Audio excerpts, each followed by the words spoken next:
Hello, I'm Brigantia Blackbird of Blackbird's Brew. Happy Monday. It means it is time to once again focus in on a goddess, and all through the month of October I'm going to be putting the spotlight on the goddess Rhiannon. We had a very brief introduction to her last week, and this week I want to take a really close look at the relationship she had with both of her husbands. Now we will begin with her first husband.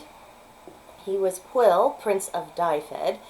Now, before encountering Rhiannon, Pwyll he had a slight misadventure with Arawan, King of Anwen, which was an otherworldly realm, and, well, things had to be rebalanced because Pwyll was actually guilty of slighting Arawan. So, as part of the rebalancing and for them to settle the score, they decided to switch places and also appearances for 1 year and rule each other's kingdoms. Now, Pwyll, he decided he was going to rule very well, and he also respected Arwen's relationship with his wife. So even though he looked like her husband, he didn't touch her, didn't go anywhere near her. The wife, by the way, was unaware of this switch. And also, in the course of his rulership over this realm, he defeated an enemy of Arwen that he had battled with every single year. So he did him a solid. All of this really favorably impressed Arawan, and he came to view Pwyll as a friend, and he was very glad of his efforts. And as a token of his thanks, he gave Pwyll the title Pen Anwen, which translates to Chief of Anwen, so this was a very great honor. Pwyll then went home to Dyfed. He was carrying gifts, and he discovered that in his absence, Arawan had actually ruled very well, and everyone was doing well, and everything was very prosperous, so it all worked out in the end. After this incident, Pwyll he got curious about a nearby hill. It was called Gorsedd Arbeth. He had heard a tale that anyone who was of noble blood who sat on top of this hill would either get to see something just completely extraordinary, or they would get utterly thrashed. Pwyll, being a confident fellow, was sure he'd get the former and not the latter, so he braved the hill along with a company of his men. This is where he first sees Rhiannon. She's veiled, wearing gold, riding a white horse, and she's just leisurely traveling down the road in front of the hill. Pwyll got very curious, and after his men fail to catch up with her, Pwyll decides to pursue her himself. He has several unsuccessful attempts before he finally just calls out to Rhiannon and asks her to stop. She obliges, and she informs him that she would have been happier to stop earlier if he had bothered to ask. She also kind of put in a nag that it would have been better off for his horse if he had just done that to start with. But now that they've met, Rhiannon explains her situation that she's in to Pwyll. She's being forced into an arranged marriage. It's very much against her will. She says that she's never wanted any other man other than Pwyll. Now, there's two ways to look at this. Maybe she saw Pwyll and it was just love at first sight.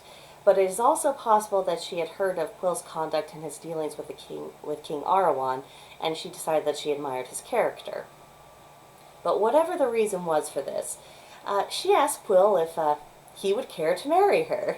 Pwyll agrees enthusiastically, and then they decide the wedding will take place in a year's time at her father's court. This gets her out of her arranged marriage. Pwyll gets a divine bride, and so it all seems to be going very well. So Pwyll arrives at her father's court. There's feasting and rejoicing, as there would be. And then a stranger comes and asks Pwyll a favor. And without thinking about it, Pwyll agreed to give him anything that was within his power to give. Then it is revealed that this stranger is Gwal. Gwal just happens to be the suitor that Rhiannon had thrown over in favor of Pwyll. Gwal declares that the favor he wants is Rhiannon's hand in marriage as well as the wedding feast itself. Pwyll had no honorable way to refuse this request, and he was forced to agree. Rhiannon scolds him. She says, "Be silent as long as you like. Never has a man been more stupid than you have been." So she definitely wasn't mincing her words. And another variation of the story, she put it this way: "Never has a man made less use of his wits than you have." So the frustration is real. And if it could have been so easily avoided, if Pwyll had just had a little common sense, if he had just put a reasonable condition on this request, I mean, this situation wouldn't have arisen to begin with. And clearly he wasn't going to fix the situation. So Rhiannon tells Gwal to return in a year's time, that she'd have another feast waiting for him, and she'd become his wife then. Gwal agrees and he goes away. This gives Rhiannon time to come up with a plan. So she comforts Pwyll, who, frankly, to my mind, ought to have been apologizing, groveling, and trying to comfort her, since because of his lack of caution, she's now in the exact same situations she'd been trying to avoid when she met him to begin with. But I digress. So Rhiannon gives Pwyll a magical bag and a list of instructions. If he follows them, they'll be able to be married without starting a war or without sacrificing Pwyll's honor. So the year goes by, and Pwyll comes to this new feast in disguise, and then he's the one who goes up to Gwal for a favor. Now, Gwal has a little bit more sense than Pwyll, and he says that he'll be happy to help him within reason. The disguised Pwyll says that all he asks is for his bag to be filled up from food from the feast. This is the magical bag that Rhiannon gave him a year before, and it looks very small. Gwal readily agrees. So they start putting food in, and it becomes very clear very quickly that no matter how much food is stuffed in the bag, it just would not fill up. Gwal asks if the bag is ever going to be filled, because by this time we're kind of running out of food, and Pwyll says never, unless a nobleman endowed with land and territory and power gets up and treads down the food in the bag with both feet and says, "Enough has been put in here." Gwal falls for this ruse, and then he gets trapped inside of the bag, and then Pwyll's men proceed to kick the bag around. Rhiannon and her father are mortified. This isn't civilized behavior. It has no place in the court, and this is not exactly what Rhiannon asked Pwyll to do. Trap Gwal, yes. Beat him around, no. That was not part of the plan. Both Rhiannon and her father ask Pwyll to assert some control over his men and make this cease. Once done, Rhiannon starts setting the terms for Gwal's release. There's no use expecting Pwyll to do the thinking at this point. That much has become clear. Gwal has to forfeit his claim on Rhiannon. He has to swear not to take vengeance over the indignities he had suffered. And once he agrees, then the marriage of Rhiannon finally takes place. So Rhiannon and Pwyll then were moved to Pwyll's court in Araberth, and everything goes well for a period of time. Rhiannon earns an outstanding reputation for both generosity and hospitality. She's being a good queen. But 3 years go by without an heir. And Pwyll's advisors get fidgety about it, and they even go so far as to advise him to take another wife. Yeah, because that'll go well. Now, credit where credit is due. Pwyll refuses, and he says just give it another year. And during that time, Rhiannon did give birth to a son. But the problem is that the night this child was born, Rhiannon was sleeping, and her female attendants, they were supposed to be watching over her and the baby, making sure everything was fine. One by one, they all began falling asleep. When they wake up the next day, they realize the baby is gone. They look everywhere, but they cannot find the young prince. Instead of taking responsibility for this screw-up, they were afraid they would be executed for negligence, and so they said, well, let's come up with a story instead. They decide that the word of all 6 of them against the word of Rhiannon, that they would be the ones who went out. That really makes me wonder about what was going on inside that court. I mean, granted, it would be the word of 6 people against 1, but 6 of them were nursemaids who had every reason to lie for losing the prince versus Rhiannon, who was the queen. But that's what they decided, and what the nurses did is they killed several puppies, pretty gruesome, and they smeared the puppy blood all over Rhiannon's face and her hands, and then they arranged the bones of the puppies around her. Rhiannon wakes up, and she asks for her son. The attendants start telling her this story. They said, "Oh, we tried to stop you, but you were too strong, you overpowered us, and you ate your baby." Rhiannon says that she knows that they're lying, because, I mean, that's a hell of a story to come up with. And she tells them to tell the truth. She promises they won't be punished and they have nothing to fear. The nurses aren't buying this, and they stick to their story. So apparently Rhiannon's reputation for being a good and honorable queen isn't quite enough to command loyalty, at least not from these nurses. So word gets around, and Pwyll's advisors believe this, and they beg him to divorce her.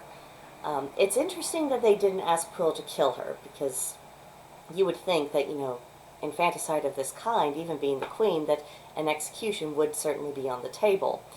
I'm wondering, and this is just speculation on my part, if the Celtic custom of sovereignty being bestowed by the queen, by the goddess, essentially as the goddess's representative, I'm wondering if they had gone through with executing Rhiannon, if that would have called Pwyll's rulership into question.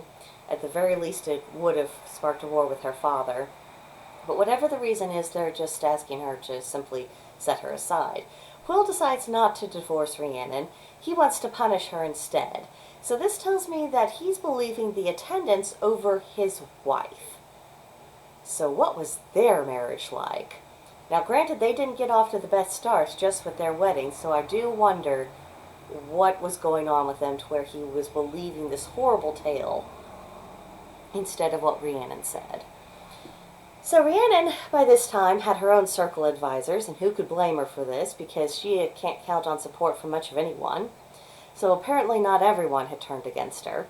But her advisors suggested that she accept the punishment. They said the others had already decided to believe these 6 witnesses against her, and that not much good would come of arguing against her in the absence of other proof. So she decides to go along with this, and her punishment is to sit every day on a mounting block outside the gates of Arbroath, and to tell all comers about her story about how she killed her son and ate him, and to offer visitors a ride on the court on her back. Rhiannon followed through with this, even though few people ever took her up on the offer, so good on them for not turning Rhiannon into a beast of burden. Meanwhile, the Lord of Gwent, Gwent is Code, a man who's named Tayron Tarfi Leant. These are Welsh names. I'm doing the best I can. Correct me in the comments.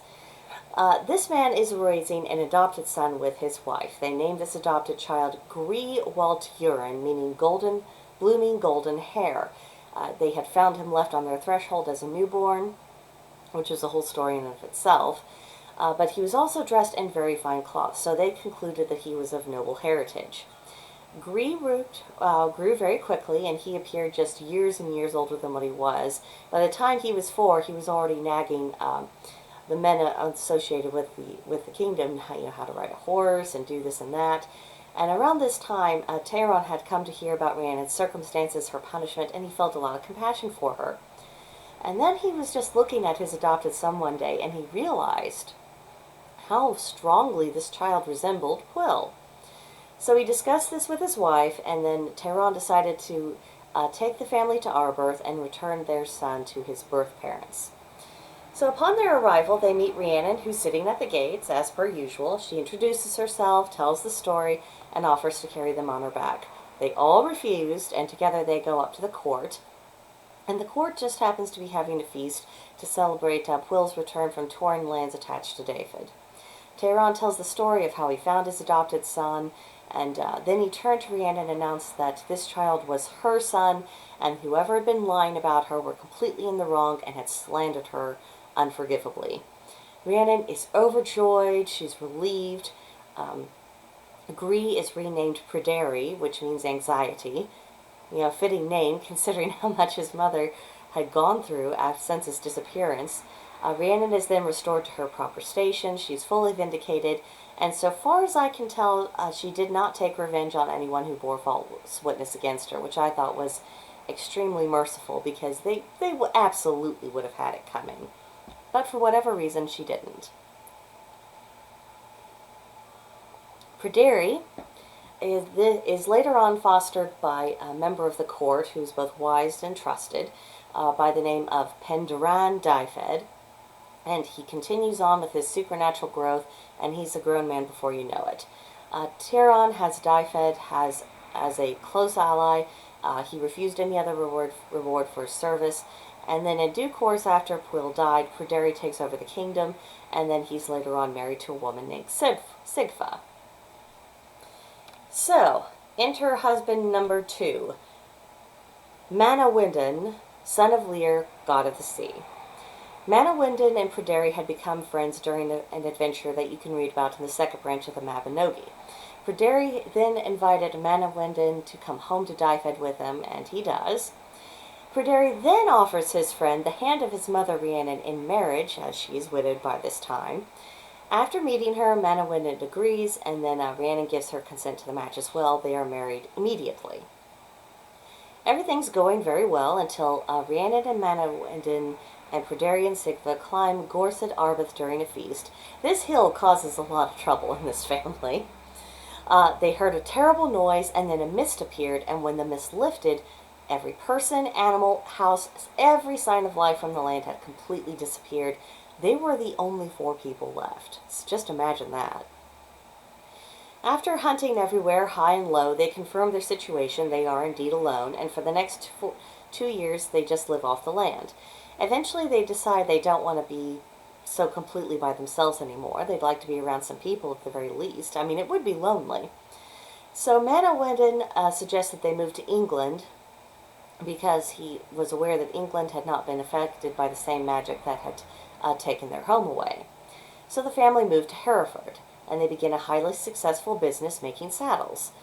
Unfortunately, other saddle makers in the area, they got jealous, and this reached a point where they decided they were just going to kill the whole family. Pryderi thought they should go out and kill the people who had decided to kill them, but Manawydan was worried that such an action would damage their reputations, and it would be better just to leave town and start a new business elsewhere. So they move, and then they become shield makers, and the same problem occurred again. Jealous tradesmen wanted to kill them. Pryderi wanted to take action, Manawydan didn't want to, and they moved the family to yet another town to become shoemakers, and they thought, well, I mean, we're making shoes, even if we outcompete them, the other shoemakers are probably not going to be the sort of people who decide that they're going to kill them. But surprise, surprise, the local shoemakers did threaten to get violent when the family became successful, and once more Pryderi was overruled by Manawydan, who suggested they'd all be better off going home back to Dyfed. So they did, and they were there for about a year at Arbeth, and everything was quiet. Then one day, Pryderi and Manawydan, they were out hunting, and something spooked the dogs. They discovered the cause was a pure white wild boar. They chase the boar, and the dogs run ahead, and they go into this large tower of a fort, which hadn't been there before, and the dogs didn't come back out, and neither did the boar. Pryderi decides to go investigate. Manawydan hangs back because he thought the same person who enchanted the land was probably the same person who built the fort, and then, entering the fort would be foolhardy. Pryderi refuses to abandon his dogs, and he charges into the fort. Once he goes in, he discovers that it's empty. No people, no dogs, no boar. But what he does see is a well at the center of the fort. It's made of marble. It has all kinds of scroll work added, ornamentation added to it, and it's hanging on the edge of the well is a golden bowl that's suspended by 4 chains. The chains went high up into the sky, and Pryderi couldn't even see how high they went. So clearly this is no ordinary thing. Pryderi's curious, and he reaches out to grab the bowl with both of his hands, and then he's frozen in place. He can't speak, he can't move, he can't even release the bowl. All this happens unbeknownst to Manawydan. He lingers around until, almost evening, and then he goes back home to Arbeth. So Rhiannon notices that he's alone. There's no Pryderi, there's no dogs. Manawydan told her about what he knew of the events, and Rhiannon is furious. And let's not forget, this is not exactly the first time that Manawydan has disengaged from a potentially dangerous situation, withdrawn from a serious problem, and this time, instead of just them having to move and start over in a new life, his aversion to trouble had resulted in the loss of her only son, which is the second time that she has lost him. So she scolded her husband, declared that he was a faithless friend, and stormed off to see what had become of her son. She found the fort, she entered it, and she saw that Pryderi was frozen. She tried to free him, but in the process she touched the bowl herself, and then she was frozen. Night fell, there was a bad noise, a thick mist shrouded them, and the fort disappeared. So eventually, Sigva and Manawydan realized that neither of their spouses had come back. And Sigfa was just beside herself, understandably so. She was worried, she was grieving, and she didn't calm down until after Manawydan swore an oath that he wouldn't dishonor her in any sense of the term. Now, they were without hunting dogs at this point, so they weren't able to hunt and feed themselves, so they struck out for England again. Pardon me. Still struggling with the allergies a little bit. But back in England, Manawydan decided to try his luck at being a shoemaker again, against Sigfa's objections, because, it had gone so well before. And they experienced the usual results: jealousy, threats against their lives. Sigfa asked him to take action, but Manawydan decided to retreat as per usual, and they went back to Dyfed, and this time he took up farming to support them. Harvest time came, and one by one his fields were cut down before he could reap the crop. Manawydan concluded that this was also the work of whoever had enchanted the land, and this was probably the same person who had stolen Rhiannon and Pryderi. So what he decided to do was stand guard over his remaining field, hoping to protect what was left of the harvest and discover the identity of the person who'd been acting against him all this time. At midnight there was a loud sound, and an army of mice, just an army, came in and would start carrying away all the grain. Manawydan was understandably horrified. He tried to stop them, but it was too late, and he only managed to catch one mouse, and the only reason he caught it was because it was fatter and slower than the others. So in his great wisdom, Manawydan takes the mouse back to Arbroath and informs Sigfa that he intends to hang the mouse as a thief. Sigfa is unimpressed with this plan and tries to persuade him, even goes so far as to tell him that it is really beneath his dignity to hang a mouse. The damage is done. What are you going to achieve by hanging the mouse? But Manawydan is determined. So he takes the mouse to the top of the hill at Gorse Arbroath and proceeds to make a gallows. He was committed. And you'll notice that once again, we're at this hill where freaky things happen. So first a cleric walks by, which is the first human being, besides his family, he'd seen in the land in the period of 7 years. The cleric asks Manawydan what he's doing exactly. Can you imagine? There's Manawydan making a little mouse-sized gallows. It would invite comment. Manawydan explains, and the cleric offers money for him to desist because it's silly. He refuses, and the cleric goes on. Up next comes a priest. He also inquires of Manawydan's peculiar business. He offers money, but Manawydan refuses. Then finally there's a bishop with a whole retinue. And they also try to make Manawydan stop. And then the bishop makes several offers, and Manawydan refuses them all. And finally the bishop asks him, okay, what is your price to cease and desist with this? And Manawydan replied, the release of Rhiannon and Pryderi. Now, he had rightly ascertained that this was the person who had caused the trouble of the land to begin with. And so the bishop is in a position to promise their release. And then Manawydan ups the ante and demands that the enchantment be removed from Dyfed. The bishop agrees, and then Manawydan wants to know who the captive mouse is. As it turns out, the mouse is actually the pregnant wife of the bishop, and there was a period of time in the early church in which the clergy was allowed to marry, so this would have been in that general time frame. Apparently, she had asked to be turned into a mouse in order to attack the fields, and as a matter of fact, all the mice were humans who had been transformed. And the motive for the attack was because they were friends of Gawal, and they had wanted to avenge him for the indignities he'd suffered at the hands of Pwyll all those years ago.